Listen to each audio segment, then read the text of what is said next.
Hello, everyone. It is I.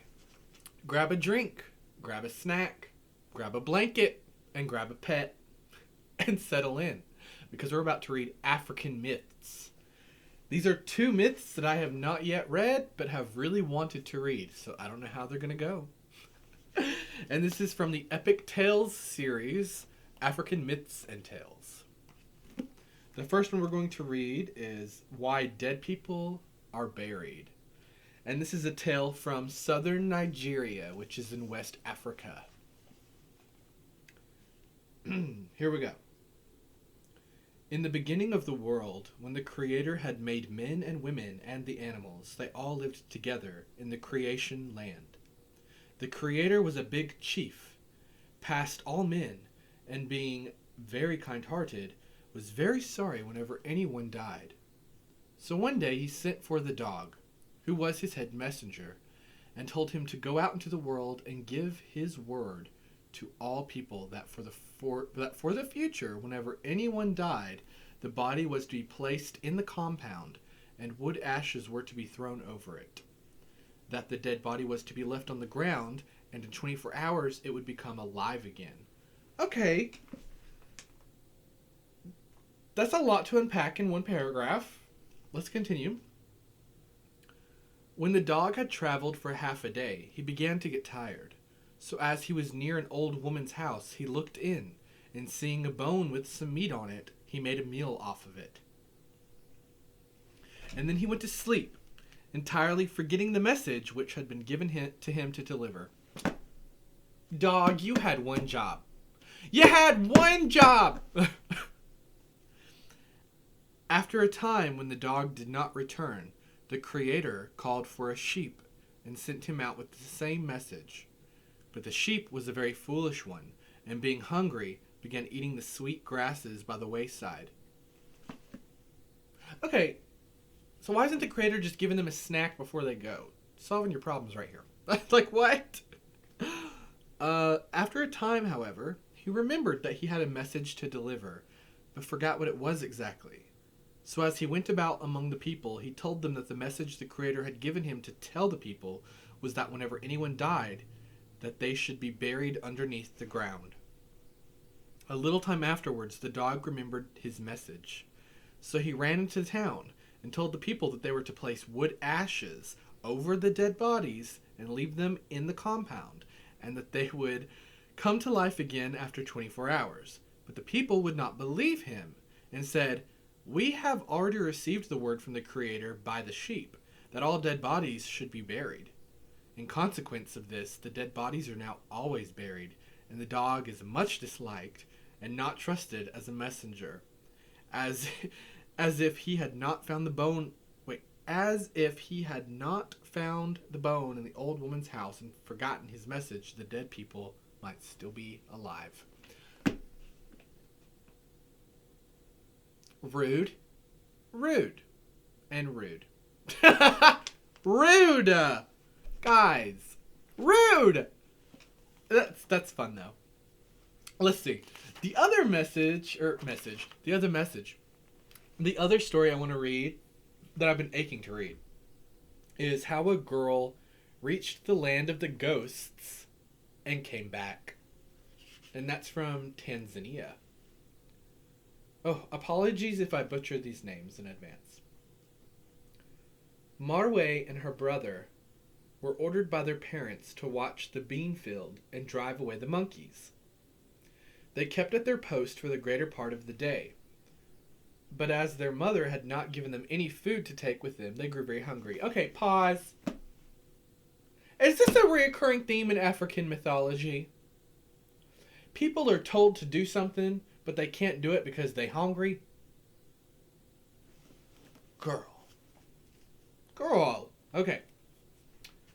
They dug up the burrows of the field rats, caught some, made a fire, roasted their game, and ate it. Okay, rats.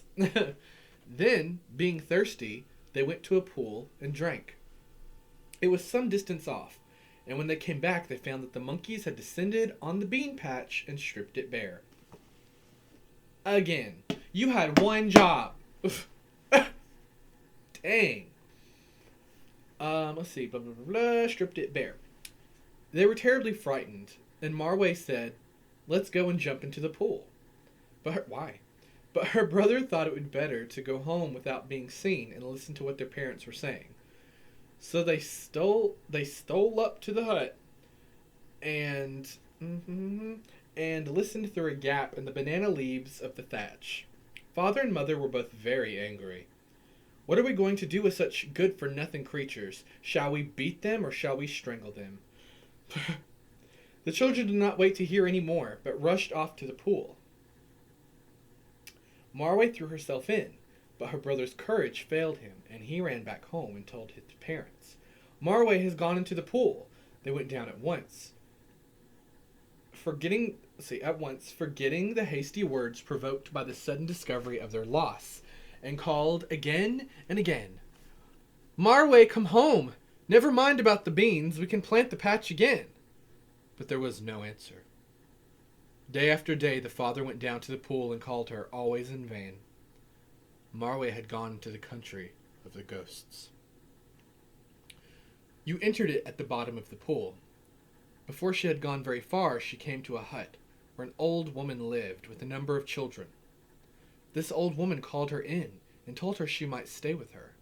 Next day she sent her out with the others to gather firewood, but said, "You need not do anything.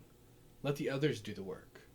Marway, however, did her part with the rest, and the same when they were sent out to cut grass or perform any other tasks. She was offered food from time to time, but always made some excuse for refusing it. The living who reach the land of the dead can never leave it again if they eat there. And we see that in Greek mythology. Okay.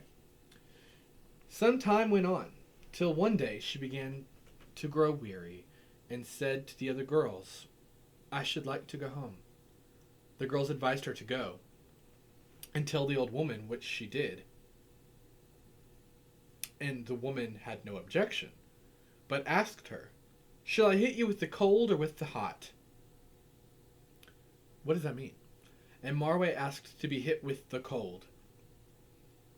The woman told her to dip her arms into a pot that she had standing beside her. She did so, and drew them out covered with shining... Wait, what? Did so, and drew them out covered with shining bangles. She was then told to dip her feet, and found her ankles adorned with fine brass and copper chains. Then the woman gave her a skin petticoat worked with beads, and said, "Your future husband is called Sawoye. It is he who will carry you home." Okay, pause. The way this story is written is a little like tongue-tie and confusing. Is anyone else getting that? She went with her to the pool, rose to the surface, and left her sitting on the bank. It happened that there was a famine in the land just then. Someone saw Marway and ran to the village, saying that there was a girl seated by the pool, richly dressed, and wearing the most beautiful ornaments, which no one else in the countryside could afford. The people having parted with all their valuables to the coast traders in the time of scarcity. So the whole population turned out, with the chief at their head. They were filled with admiration of her beauty. They all greeted her most respectfully, and the chief wanted to carry her home, but she refused. Others offered, but she would listen to none, till a certain man came along, who was known as Sawoye. Now Sawoye was disfigured by a disease from which he had suffered called Woye, hence his name. As soon as she saw him, Marway said, "That is my husband." So he picked her up and carried her home and married her. Okay, is Sawoye an old man and Marway is like a child? Anyway, Sawoye soon lost his disfiguring skin disease and appeared as the handsomest man in the clan. Okay. With the old lady's bangles, they bought a fine herd of cattle and built themselves the best house in the village. And they would have lived happily ever after if some of his neighbors had not envied him and plotted to kill him. They succeeded, but his faithful wife found means to revive him. Did she do it by, burying him above the ground? Like the dog said? They succeeded. They killed him. Okay, blah, blah, blah. She found a way to revive him. Okay. And hid him in the inner compartment of the hut. Then when the enemies came to divide the spoil and carry Marwe off, to be given to the chief as his wife, Sowoye came out, fully armed, and killed them all, after which he and Marwe were left in peace.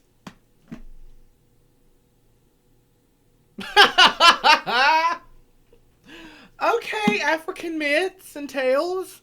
Moral of the story, eat before you go out of your house to do anything. Even if you're not hungry then. Eat something first and then go out and do stuff, okay? Okay? We're fighting hunger here. Jeez. Also, I guess, believe everything that ghosts tell you, because that all worked out for them, minus the murder and murder attempts and revival. But ultimately it worked out for them. They just had to kill a lot of people. Yeah, so I guess eat before you go out of your house, no matter what. Always listen to ghosts. And maybe put in your will that you want to be buried above ground. Thanks, everyone. I hope you enjoyed those. Those were certainly crazy. And I can't wait to read more with you. Because we're going to read more. Because those were wild. African myths. Oh my gosh. Now I'm hungry.